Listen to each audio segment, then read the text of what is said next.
Colère a tout dit, après la rupture, une proposition formulée à Paul Biya. Bonjour et bienvenue à tous sur Camé Info 1, la meilleure chaîne d'information et d'actualité au Cameroun. Si vous êtes nouveau sur la chaîne, je vous invite à cliquer sur le bouton d'abonnement là en dessous et d'activer la cloche de notification pour ne rien manquer de nos prochaines vidéos. Et surtout n'hésitez pas à laisser vos avis en commentaire à la fin de cette vidéo. Main interpelle Paul Biya. C'est l'information principale, ce jour qui a retenti comme un coup de tonnerre dans le sérail. En effet, l'entreprise Magil en charge du chantier du stade Olambé, qui porte le nom de Paul Biya, a décidé de rompre unilatéralement le contrat. Cet acte signe la fin des travaux de ce complexe, dont il reste beaucoup de compartiments à refaire. Mais des propositions fut déjà. C'est le cas du journaliste Martin Camumin. Tout est parti d'une correspondance adressée au secrétaire général des services du Premier ministre, le ministre de l'Éducation physique et des Sports a informé le chef du gouvernement de la résiliation du contrat par l'entreprise Magil en charge du chantier du stade Olambé.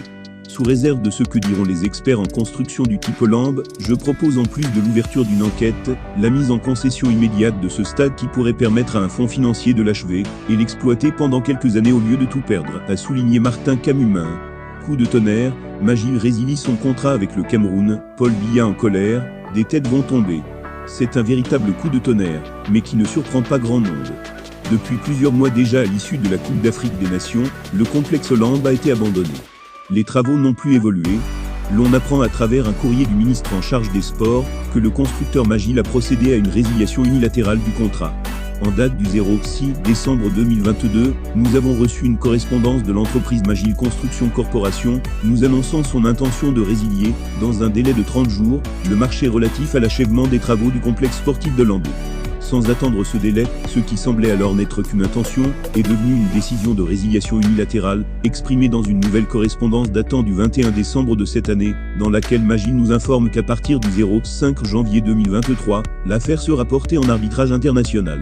En même temps, l'entreprise nous fait savoir qu'elle sollicitera le paiement immédiat de la somme de 10% de la valeur du marché conformément aux dispositions de l'article 18.7 du contrat et demandera d'autres compensations financières.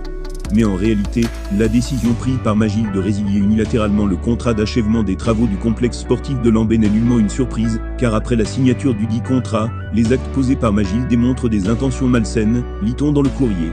En effet, jusqu'en décembre 2021, malgré nos multiples correspondances de rappel, Magil a refusé de nous transmettre le retroplanning permettant un meilleur suivi du projet.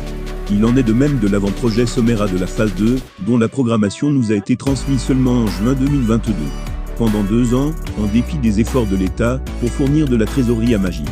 En payant de manière anticipée la somme de 6 milliards au mois d'avril 2021, représentant les fonds de contrepartie du prêt garanti auprès de la Standard Chartered Bank et 4 milliards au mois de juin 2021, au titre d'un prêt relais exceptionnel, Magil a multiplié des subterfuges pour ralentir artificiellement le rythme des travaux, dont le taux d'exécution d'un mois à l'autre n'a jamais dépassé 1,3%, précise la note. Il s'agit là d'un nouvel épisode de ce scandale qui rend fou le N-1 du pays, dont le nom est attribué au complexe d'Olambe.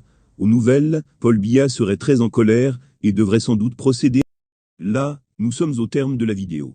Surtout n'oubliez pas de vous abonner et de cliquer sur la cloche de notification pour recevoir le top des informations et actualités au Cameroun.